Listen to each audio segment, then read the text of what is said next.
Dans une vallée enchantée, vivaient 4 créatures très différentes qui allaient devoir unir leurs forces pour surmonter une menace commune. Bruno, l'ours majestueux, était le roi de la forêt, respecté pour sa force et sa sagesse. Bien qu'il soit souvent solitaire, il tenait profondément à l'équilibre de son royaume.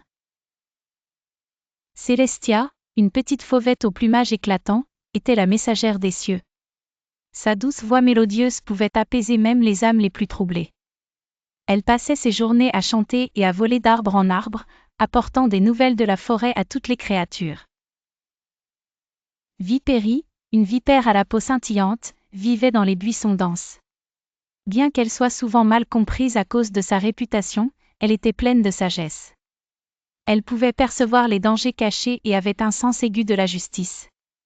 Son venin avait aussi des propriétés curatives. Elowen, une elfe aux longs cheveux argentés, errait dans la forêt. Elle était la protectrice des créatures magiques et avait un lien spécial avec la nature.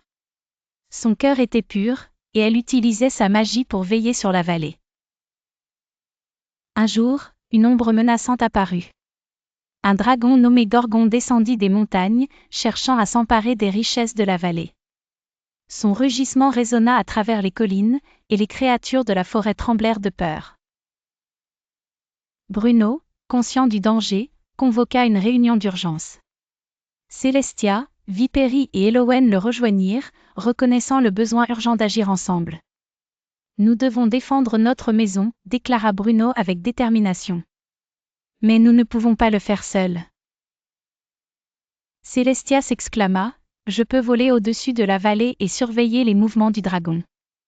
J'alerterai tout le monde lorsqu'il s'approchera. Vipérie proposa, je connais un chemin secret à travers la forêt pour approcher le dragon sans être détecté. Elowen hocha la tête, ses yeux brillants de magie. J'utiliserai ma magie pour créer un champ de force autour de nous lorsque nous ferons face au dragon. Nous devons aussi trouver un moyen de le calmer, car il pourrait être en détresse. Avec un plan en place, le groupe se mit en route. Célestia s'éleva au-dessus de la vallée, scrutant l'horizon. Bruno et Vipérie avancèrent furtivement à travers la forêt, tandis qu'Elowen préparait ses sorts. Lorsque le dragon apparut enfin, il était plus grand et plus terrifiant qu'il ne l'avait imaginé. Ses écailles brillaient d'une lumière ardente, et ses yeux brûlaient d'une colère insatiable.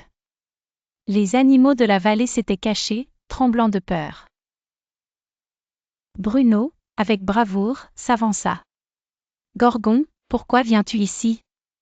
Nous ne cherchons pas la guerre. » Le dragon, surpris par le courage de l'ours, répondit d'une voix grondante, « Je suis poursuivi par une tempête de feu qui détruit mon foyer. Je suis venu chercher refuge. » Elowen, comprenant la douleur du dragon, s'approcha doucement. « Nous comprenons ta détresse. Si tu promets de ne pas détruire notre vallée, nous t'aiderons à trouver un endroit sûr. » Vipérie ajouta, « Je connais des grottes cachées dans les montagnes, loin des tempêtes. Tu pourrais y trouver refuge. » Célestia offrit, « Je te montrerai le chemin. Ensemble, nous surmonterons cette tempête. » Grâce à la force de leur alliance, les 4 créatures formèrent un lien inattendu avec Gorgon.